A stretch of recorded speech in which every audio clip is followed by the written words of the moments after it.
Fala, aprendizes de todo o meu Brasil! Estamos começando mais um Papo Reto. Meu nome é Wallace Faria, sou um homem de pele parda, cabelo preto, uso barba, estou usando uma camisa branca com estampa verde.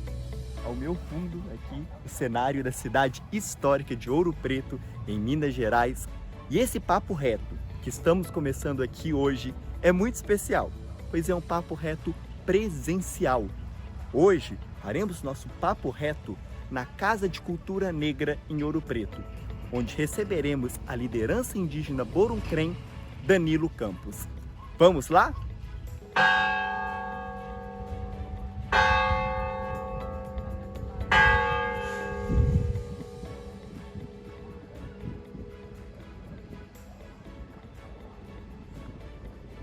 Bem-vindo ao nosso talk show, é um prazer te receber.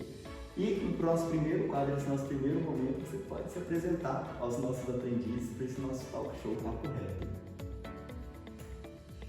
Boa tarde a todos, né? Começando aqui com a saudação à nossa língua. Rainha Wind Pantan, né? Tudo de bom a todos. Meu nome, como foi falado pelo Wallace, é Danilo Campos. Também o pessoal me chama de Danilo Boruncrém. Boruncrém não é o meu nome, é o nome da representatividade do nosso povo. Eu sou moreno, pele morena. Eu estou usando uma camisa preta, estou com alguns colares, né? Colares tradicionais nossos. Tenho o cabelo preto, estou com usando o cabelo atualmente um pouco grande. E acredito que essa discussão está dentro disso. Perfeito, Danilo. E quando a gente trouxe para os nossos aprendizes que iríamos receber você aqui no nosso talk show, a gente recebeu diversas perguntas. É claro que a gente tem que fazer um filtro, porque senão a gente ficaria aqui dias, semanas, fazendo todas essas perguntas e diversas curiosidades mesmo que os aprendizes trouxeram, né? Então, nesse nosso quadro agora, eu vou trazer essas perguntas, trazer o nome desses aprendizes também. E a primeira pergunta, que já está aqui, é da Raíssa Vitória Oliveira Araújo.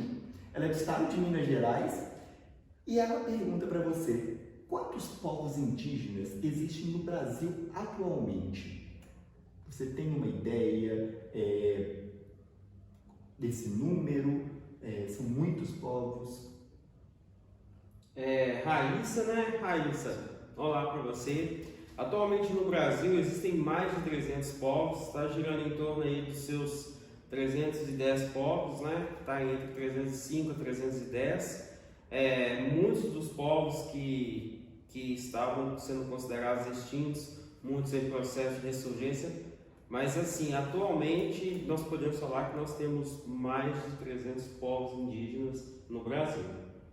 Perfeito, que bacana, Danilo. E, né? Em continuidade da pergunta da Raíssa, o Gabriel Reinaldo Bandeira Lima, de Belo Horizonte, ele pergunta como esses povos vivem atualmente. Olá Gabriel. No Brasil, né, essa variedade de povos, cada povo tem sua história.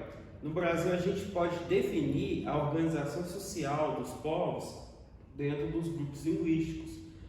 Como a gente vê, por exemplo, na Europa, os povos de língua latina. Então, assim, no Brasil acontece a mesma coisa. Então, os povos, eles têm a sua organização social também conforme ao grupo linguístico. Nós temos no Brasil mais de 270 línguas sendo faladas, e dessas línguas, os grupos linguísticos maiores que nós temos são 4. O maior é o Tupi-Guarani, que a gente pega litoral, uma parte de São Paulo até perto, próximo ao Paraguai. A gente, depois o segundo maior, e da Amazônia também, o Tupi-Guarani também pega uma parte da Amazônia. O segundo maior é o Macro-Rio, que pega todo o centro do Brasil, essa parte central do Brasil indo até o sul, essa região nossa de Minas Gerais toda. E nós temos o grupo linguístico dos Aruac e dos Caribe também.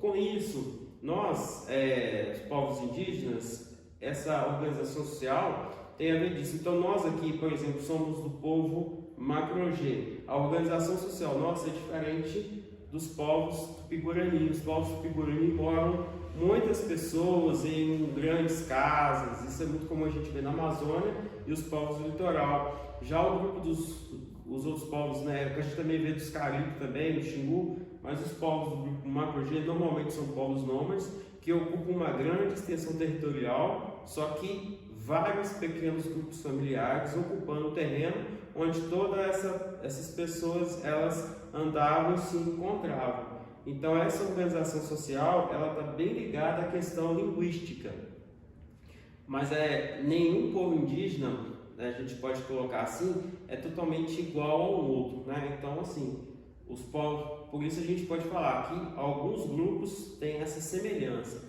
Então tem povos que nunca foram aldeados, como nós aqui, né, que fazemos parte dos Botocudos de Minas, nós aqui na região dos Inconfidentes, que pega Ouro Preto, Mariana e Itabirito, nós nunca fomos um povo aldeado, então a organização social, as pessoas ocupam essa terra dessa forma tradicional. Várias pequenas famílias, né, vários grupos familiares ocupando toda essa extensão de terra. Já outros povos sofreram o processo do aldeamento, onde foram confinados em vários pequenos espaços. Beleza? Perfeito, Felipe. Então, há uma ampla diversidade mesmo dos povos indígenas no Brasil, né? Logo em seguida, a gente recebeu a pergunta do Luiz Henrique Rosa, ele é de Ouro Preto mesmo, e ele trouxe até uma pergunta que já foi respondida, se todos os povos indígenas, eles falam a mesma língua. Não falam, né? Há uma ampla diversidade, cada povo, né, tem a sua própria língua, então não é uma língua única, né? Justamente. E a Nathalie Santos Fonseca, de Sete Lagoas, ela trouxe a dúvida qual seria a língua do povo Borucrém. Ah, legal. Nathalie, olá para você também. A língua do povo Borucrém, ela faz parte também chamada, nós falamos, né?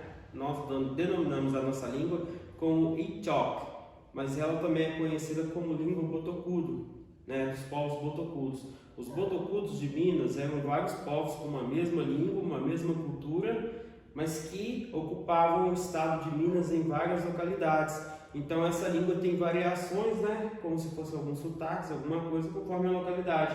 Então a nossa língua do povo Borucrém, que é a língua Botocudo, o Itoc é a mesma língua, por exemplo, do povo Krenak, dos Aranã, dos Craquemu e de vários outros grupos, né? Como nós temos hoje os Poté, os Mucurim e vários outros grupos pertencentes a esses povos botocudos, né? O Borum daqui do estado de Minas Gerais, que pegava tanto o estado de Minas Gerais, Espírito Santo e uma parte do sul da Bahia. Então a nossa língua é Itoc, ela não faz parte do Tupi-Guarani, a nossa língua é do grupo Macro-G. Perfeito. Muito bacana saber essa questão dos sotaques, eu não sabia que também tinha essa variação, né? Muito interessante saber, eu acho que com certeza a Nathalie foi contemplada com a sua resposta, muito obrigado. Bom, e a Ellen Marcele Ferreira de Oliveira, de Juiz de Fora de Minas Gerais, ela queria saber um pouco mais sobre a religião dos povos indígenas. Acho que pouco se fala, né, na verdade. Quais são as religiões, né, dos povos originários do nosso país? Da mesma forma, né, como a gente falou sobre a questão da língua, então cada povo tem sua história.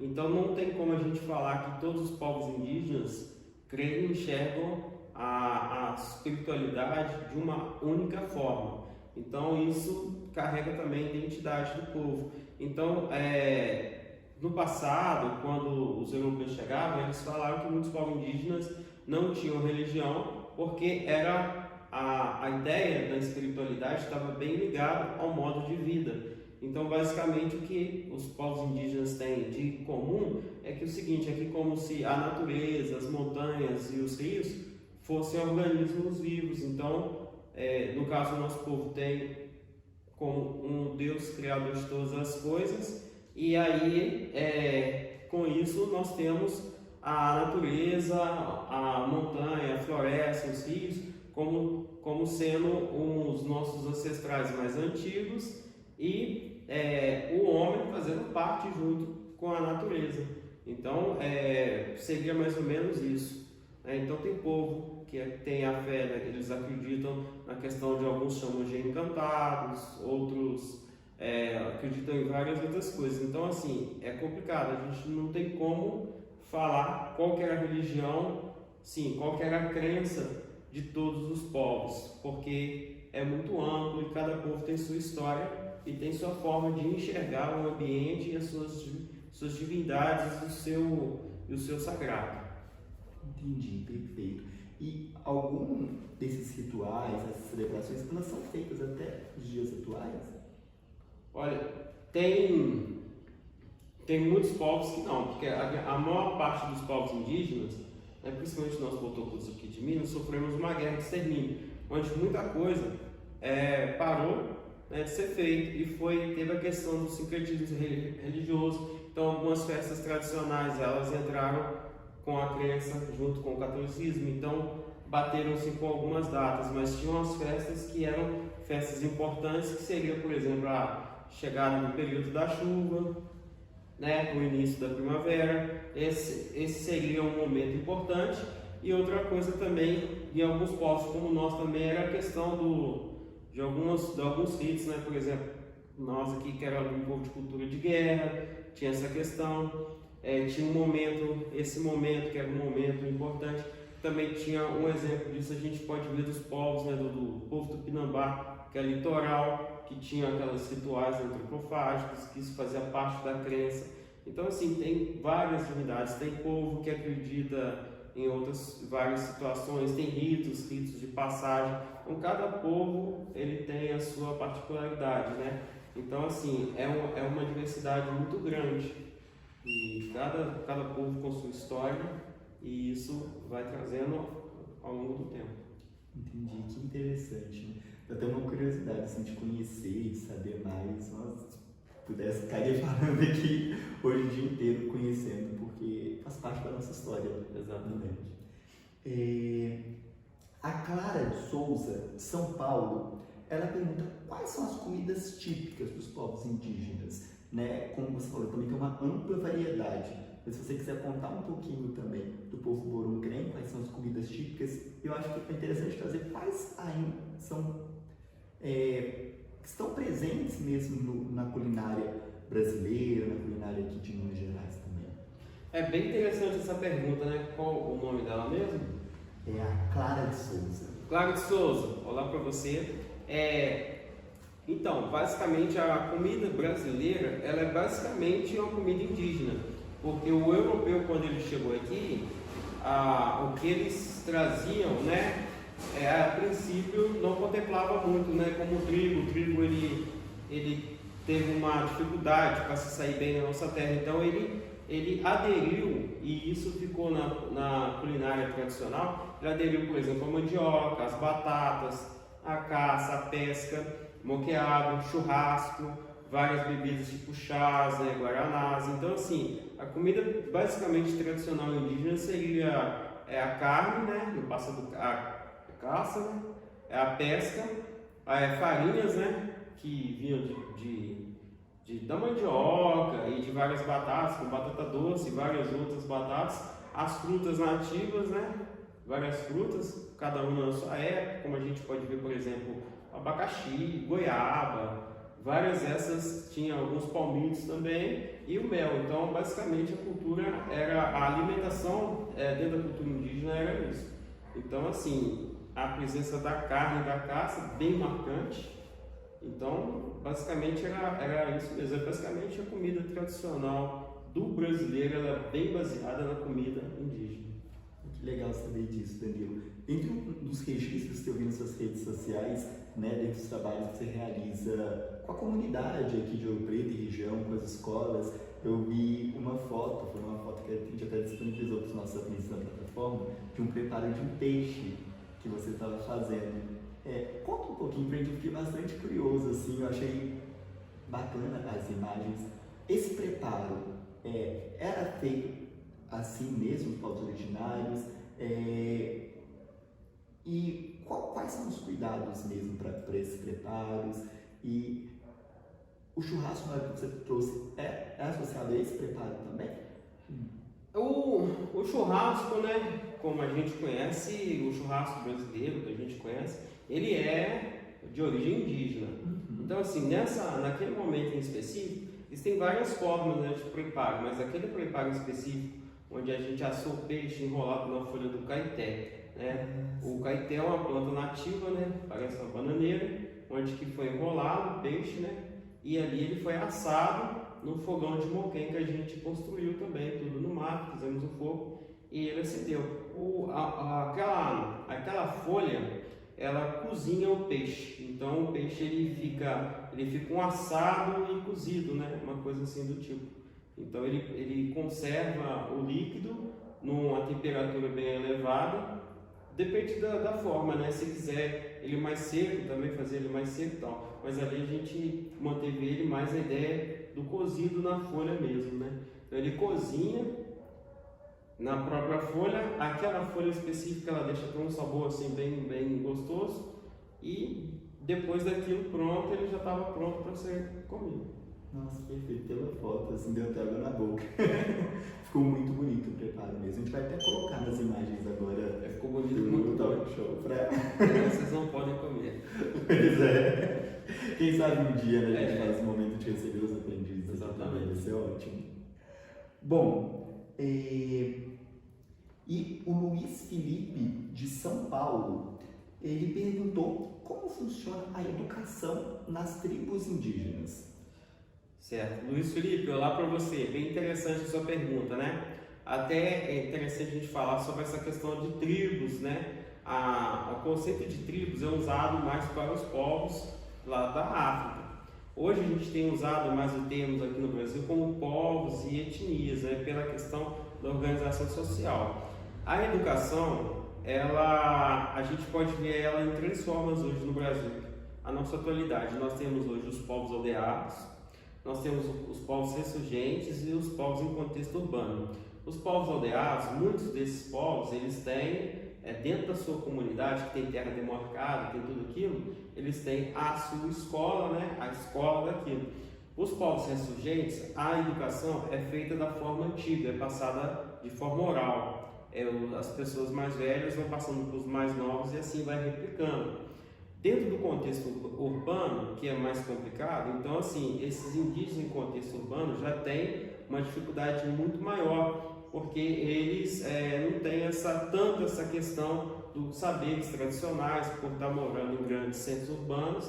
Então assim, a educação deles está bem dentro do que a gente vê como de toda a população brasileira. Mas tradicionalmente, os povos indígenas, né, nenhum povo indígena aqui no Brasil, ele tinha a escrita, né? Não tinha o conhecimento da escrita. Então todo o conhecimento era passado de forma oral, através de dança, de músicas, de chamar os mais novos para estar com quem era detentor daquele saber, para que ele observasse, aprendesse e aquilo ia se multiplicando. Então para nós povos indígenas, os mais velhos são livros vivos. Perfeito. E a Vitória Magna Souza Castro, de Patrocínio, Minas Gerais, ela pergunta como é a cultura dos indígenas atualmente e ainda fazem moradias nas matas? Vitória, muito legal sua pergunta. Olá, então, isso vai muito de povo para povo, né? Em relação ao que nós temos hoje no Sudeste, no Nordeste, no geral, onde que a gente tem os grandes centros, né, a grande população demográfica do Brasil, então assim, isso já é muito mais complicado. A gente vê essa coisa, né, que a gente quer ver de povo indígena, como a gente vê nos livros de história, né, bem atrasados lá, que a gente vê em volta de 1500, isso a gente vai ver mais na Amazônia, mas não característica dos povos indígenas, de toda a população no geral.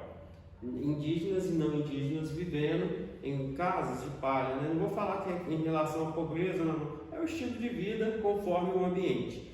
Já no Sudeste não, as pessoas, né, como todo mundo, né, nós estamos no século XXI, tanto indígena quanto não indígena, já tem já trabalha, estuda, já corre atrás das suas coisas, como toda a população brasileira. Então a maioria das pessoas vive em casas normal, né? Casas comum. Alguns povos indígenas que têm terra demarcada, eles têm algumas aldeias, né, que são aldeias cerimoniais, aldeias temáticas, onde de tempo em tempo vão lá e vivem para mostrar, olha, essa era a nossa casa tradicional, era assim que era a habitação tradicional, para que se mantenha viva a tradição. Mas a grande maioria de todos os povos indígenas no Brasil hoje, as casas, né, e a habitação é como da população brasileira no geral. Perfeito, Danilo. Bom, e o Elivelton Marques de Souza, de São Paulo, Osasco, São Paulo, ele quer saber como é a relação dos povos indígenas com a natureza, né? Ainda existe esse contato próximo e uma relação também de muito respeito, né? Como funciona? Como se dá essa relação? Olivelton, lá para você. Então, a relação dos povos indígenas com a natureza é o seguinte, é porque as culturas, né, indígenas no Brasil, elas têm uma ligação muito grande com a natureza preservada e vê a natureza não só como um local de recursos, vê como uma entidade viva, um organismo vivo, um ser vivo no geral. Então, a importância também, além dessa questão espiritual, porque sabe também que numa floresta preservada, ali eu vou ter um remédio tal, eu vou ter uma matéria-prima para me fazer tal coisa. Então é muito importante isso, porque a natureza ela tem a ligação diretamente com a cultura indígena. Então a cultura indígena ela precisa, no caso da natureza preservada, para que ela sempre se mantenha viva. Então essa ligação é muito importante com a natureza preservada, porque ao contrário do que muitas pessoas pensam, quando os europeus chegaram aqui em 1500, o Brasil era altamente populoso. Então os povos indígenas a quantidade de pessoas que viviam, a quantidade de indígenas era muito grande. Naquela época era cerca de 5 milhões, né? Então muito grande. Teve, né, vários fatores, mas enfim. E essa toda grande população, esse tanto de pessoas viviam em perfeita harmonia com a natureza, pelo fato de saber que a natureza dá tudo que a gente precisa. Então, por isso que os povos indígenas brigam pela natureza, porque eles não brigam, não é pela natureza, não é para o povo indígena ter floresta. Não, porque é a qualidade de vida não só para o indígena, mas para o não indígena também. Então, ter um rio limpo, não é só o indígena que vai beber água limpa, vai ser toda a população. Ter um rio limpo, que tem um peixe de qualidade, todo mundo pode comer daquele peixe. O remédio, né, que a maior parte das pessoas usam, ele vem da floresta, é um conhecimento ancestral. Então, por isso é muito importante essa questão da gente manter a floresta viva, a floresta em pé.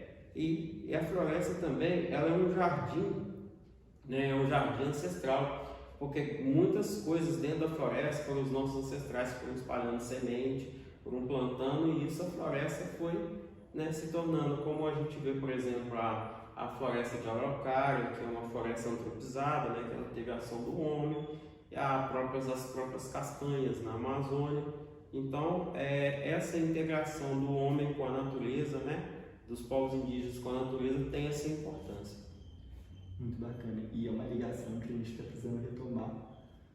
Como todos, né, uma lição que a gente precisa aprender e um cuidado que a gente tem que ter com a nossa casa mesmo. Então, é muito importante a gente ouvir isso também para os aprendizes, e essa juventude é o futuro do nosso país, né? Está na mão deles. Então, que eles aprendam essas lições para que eles se conectem também com a natureza e com essa responsabilidade que está em todos nós. A Ana Júlia Silveira de Souza, ela é de São Sebastião do Paraíso. Ela tem muita curiosidade em saber mais a fundo os significados das pinturas corporais. Você poderia contar um pouquinho para a gente? Olá, Ana Júlia. Cada povo ele tem também a questão da sua pintura corporal. Isso faz a identidade do povo. Então, assim, uma coisa que a gente conseguia distinguir os povos no passado, uma das coisas era justamente essa questão das pinturas corporais.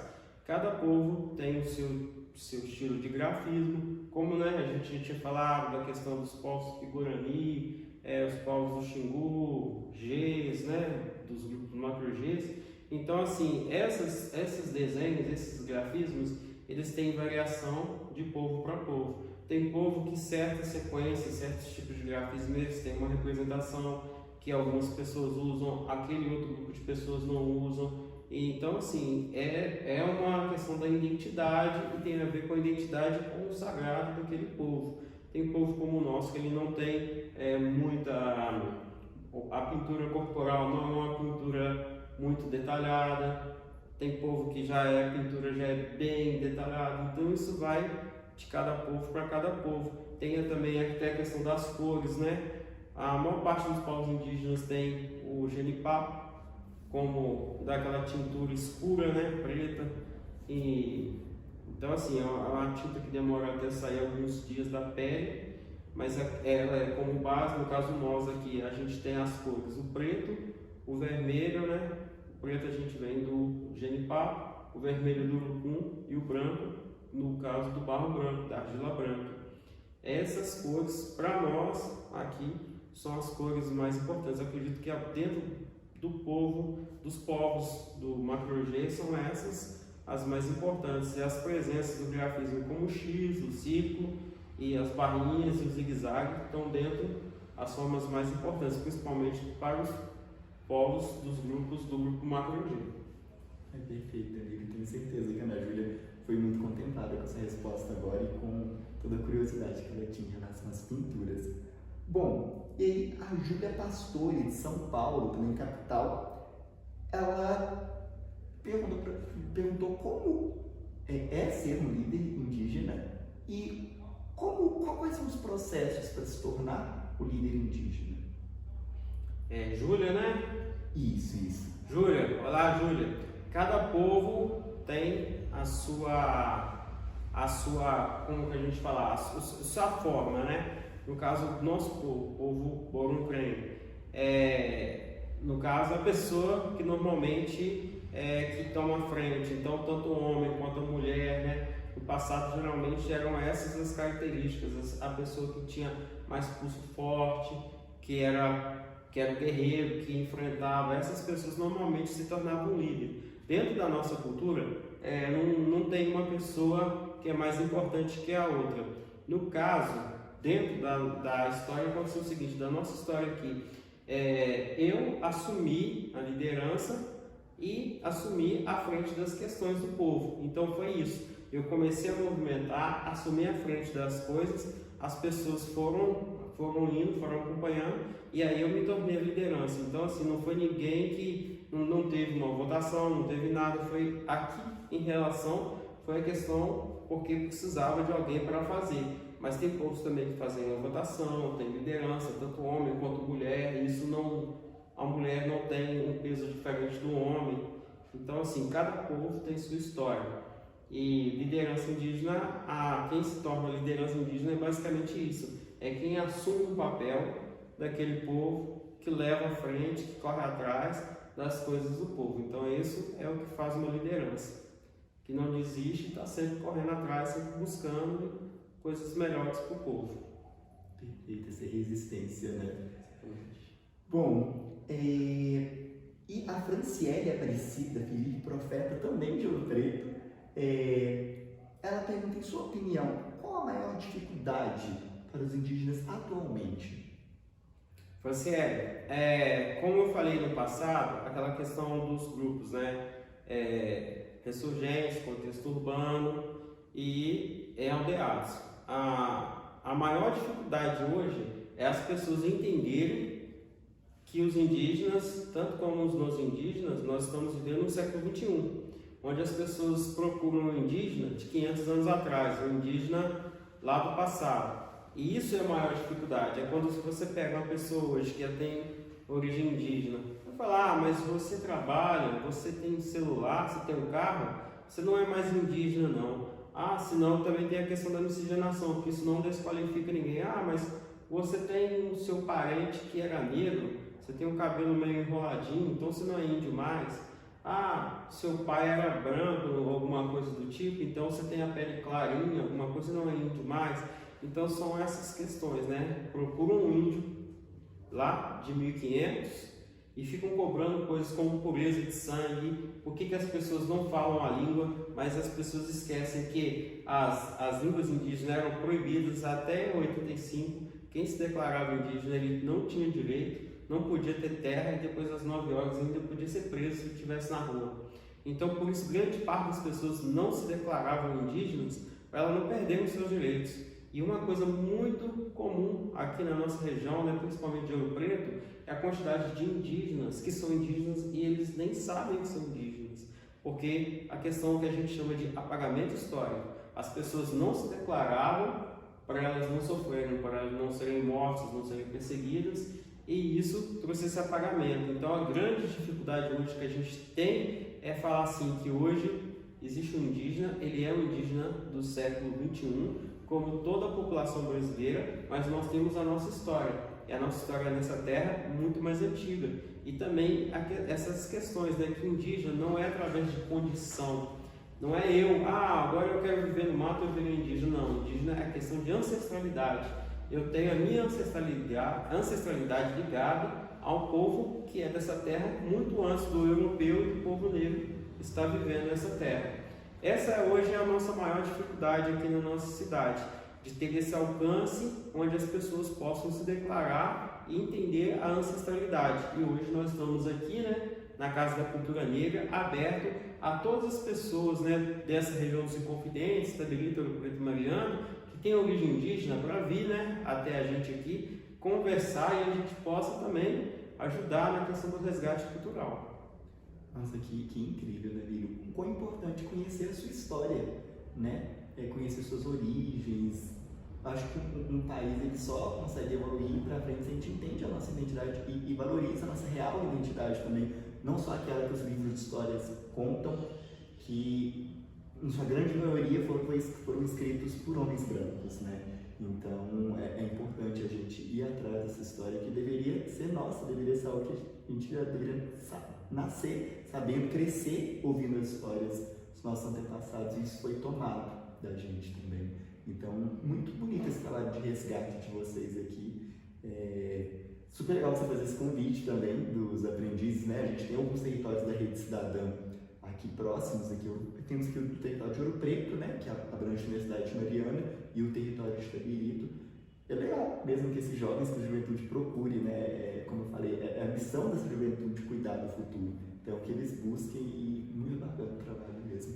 E até, dando continuidade mesmo à pergunta da Franciele, o Lucas Nascimento Penido, de uma Levade, ele pergunta se vocês enfrentam muito preconceito e qual o maior tipo de preconceito que vocês enfrentam nos dias de hoje. Olá, Lucas, muito bem. Então, a gente enfrenta, sim, muito preconceito. O preconceito enquanto indígena, ele está um pouco diferente, por exemplo, do preconceito do negro, né, que está ligado à cor da pele. Do indígena nem é tanto a cor da pele, né? Como a gente falou, né, que na questão indígena não existe o colorismo, né? Mas a questão do indígena é justamente isso, o preconceito. Mas você é indígena, então você tem celular, então você não é indígena mais. Você é indígena, você estuda, então você não é indígena mais. Você é indígena, tem carro, tem casa, tem qualquer outra coisa, então você perdeu a sua cultura. E você fala a sua língua, você anda pelado no mato. Então existem esses preconceitos, e sempre olham o indígena como um ser atrasado, como um ser que atrapalha o progresso, como a gente está vendo hoje que não, que todas as tentativas, né, principalmente de destruir a natureza, foi da autodestruição. Então são coisas que a gente precisa ver isso. Tem que entender hoje o que é ser indígena, porque se a gente entender o que é ser um indígena, a gente começa a cair grande parte do preconceito. Entender que indígena está ligado à ancestralidade, né? Como nós temos a nossa lei, que é a Lei 6.001 de 1973, que fala que indígena é toda pessoa que tem origem pré-hispânica, ou seja, origem antes de Cabral chegar nas Américas, né? Ou também é o descendente de índio, que todo mundo fala. Então, o descendente de índio, ele é indígena. É um termo até muito engraçado, porque a gente não fala, né? O descendente de branco, o descendente de negro, mas o indígena tem descendente de indígena. Então, assim, com essa falta, né, de conhecimento da população do que é ser indígena, é justamente hoje um dos pontos que mais sofre preconceito. Então, o indígena, ele é um ser exótico. A pessoa fala, mas o cara é índio, então, assim, começa a ver ele como um indivíduo exótico, como um bicho, né? Fica querendo conversar com o indígena como se ele fosse um bicho, mas não entende que a maior parte dos povos indígenas, hoje no Brasil, tem estudo, falam sempre, né, na grande maioria das vezes, mais de uma língua. Então é um povo que tem uma cultura, está integrado na cultura ancestral e também na cultura brasileira. Então a gente tem que entender isso. Primeira coisa é a gente parar de ver o indígena como um ser atrasado, como um ser do passado e ver que é um ser do presente e um ser do futuro. Tanto que é a população que mais cresce no Brasil hoje atualmente. Nossa, que bacana, não sabia. É legal dar informação a todos os aprendizes também. Bom,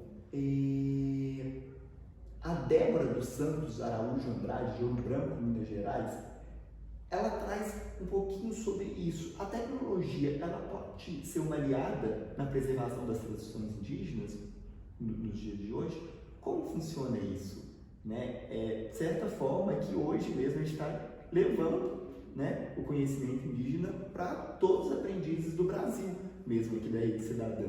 Né? E existe esse trabalho, Danilo, não sei se você chega a fazer, mas você conhece outras pessoas que levam esse trabalho de levar mesmo, né, através da tecnologia, o conhecimento a todas as pessoas? Débora, né? Isso. Olá, Débora. O que acontece? Foi bem falado. Primeiro, eu vou entender o que é tecnologia. Tecnologia é conhecimento que o ser humano tem e usa ao seu favor, né? Então, o que a gente está usando hoje aqui é a tecnologia contemporânea. Exato. E a tecnologia contemporânea, ela não é do branco, não é do negro e não é do indígena. Ela é de toda a população contemporânea. Então, hoje que a gente pode ver o celular é do branco? Não. Ali tem misto de conhecimento do asiático, do europeu, de outro lado, de outro lado. Então, é um misto que nós temos hoje do que é da grande globalização do conhecimento. Então, as tecnologias que nós temos usado hoje, né, a tecnologia contemporânea, o que eu falo tecnologia contemporânea? Porque a tecnologia também, o conhecimento de plantas, né? Isso também é tecnologia. O saber, por exemplo, de confeccionar um cesto no mato, onde você não usa nada, a não ser que você tira na natureza, a pessoa fala primitivo, é uma tecnologia. Tem gente que fala, tecnologia lá de lascamento de pedra, tecnologia primitiva, é uma tecnologia. São tecnologias do ser humano. Então, assim, né, a tecnologia contemporânea é muito importante, né, porque hoje nós estamos vivendo na contemporaneidade, nós estamos hoje, como eu falei, no século XXI, e por que não a gente usar a tecnologia do século XXI ao nosso favor? Como a gente vê hoje, tem muitas pessoas hoje, né, nas redes sociais, pessoas aí com um grande canal de divulgação, com pessoas que têm levado conhecimento e mostrado a riqueza da cultura indígena, da nossa cultura, né, brasileira, da nossa cultura ancestral, da nossa riqueza para os próprios brasileiros e para o mundo afora. Então, sim, é muito importante, né? E hoje a gente quase que não vive hoje dentro da cidade sem a nossa tecnologia. Hoje a ferramenta, né, por exemplo, a internet não é mais uma ferramenta de luxo, quer dizer, não é mais um artigo de luxo, hoje é uma ferramenta básica de comunicação. E dentre outras coisas. Então, sim, a gente tem usado a tecnologia, sim, ao nosso favor. Maravilha. Bom, e temos também a pergunta da Vitória Regina dos Santos Costa, ela é de Salvador, Bahia. E ela pergunta como vocês fazem para manter os princípios da sua cultura para as novas gerações. Vitória, né? Isso. Vitória, olá, Vitória. Lembrando que a cultura, ela é dinâmica.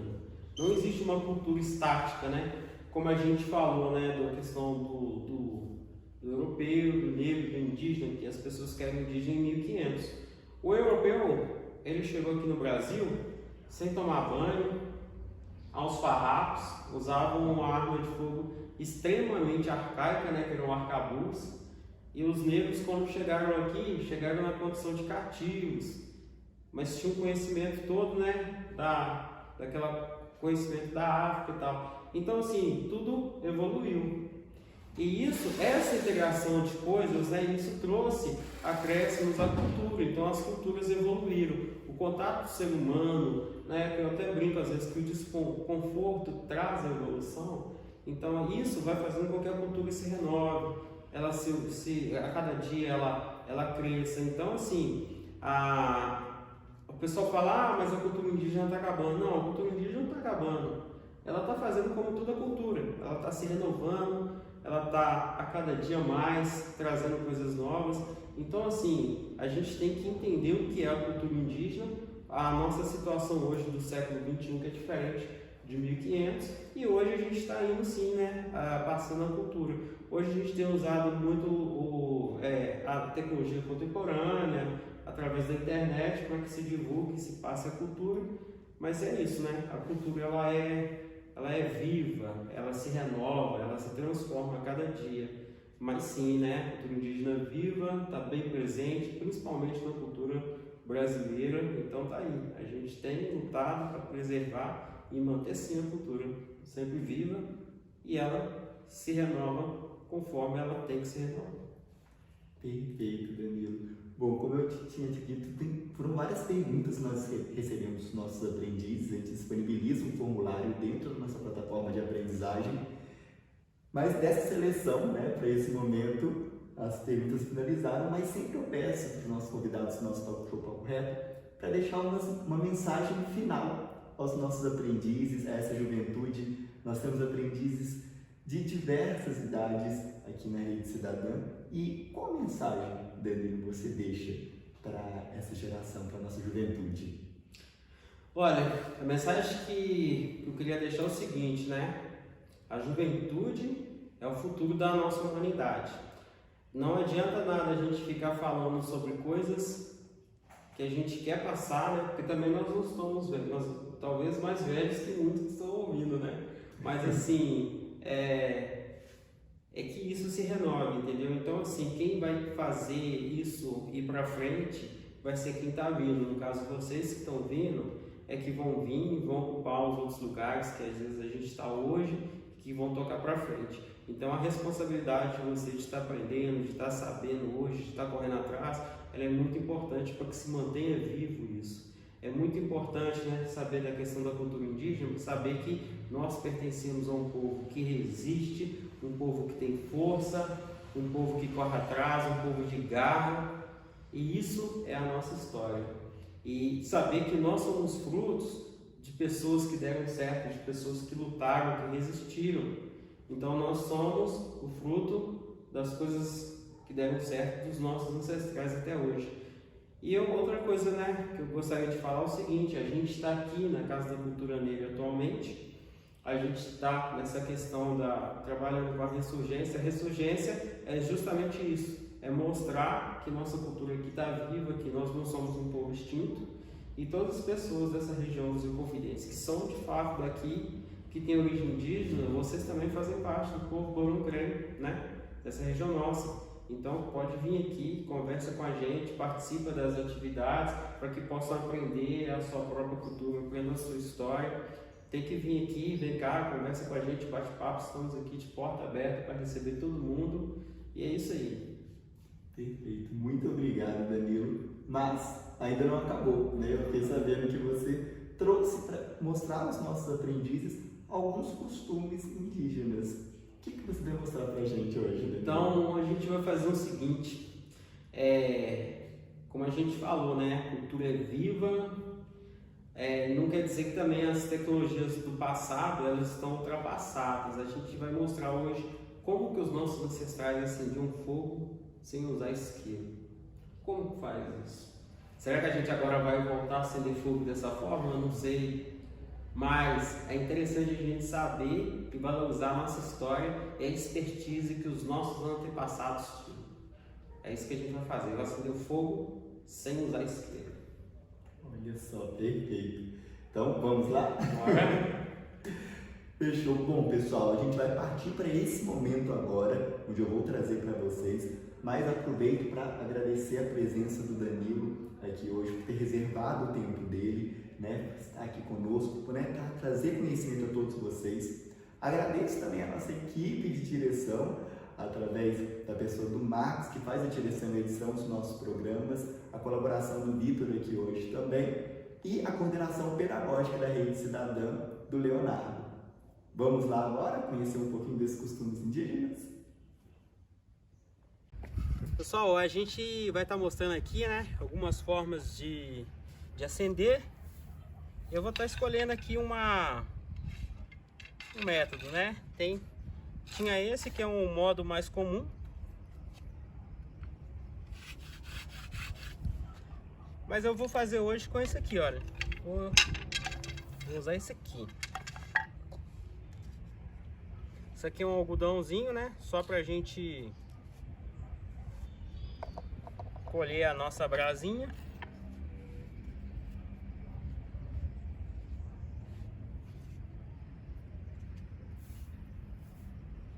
Esse aqui vai ser o nosso ninho do fogo.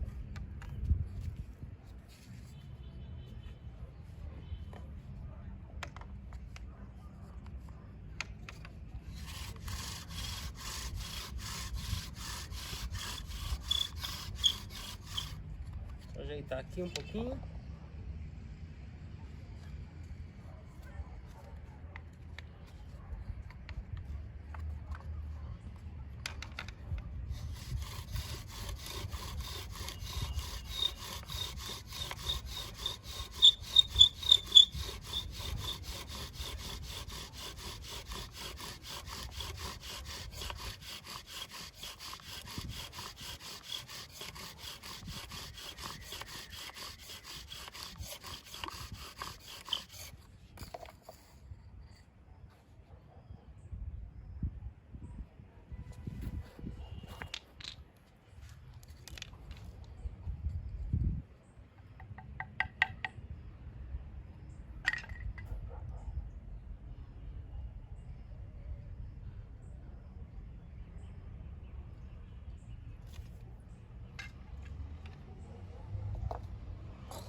Agora a gente vai pegar aqui a palha.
É o nosso foguinho.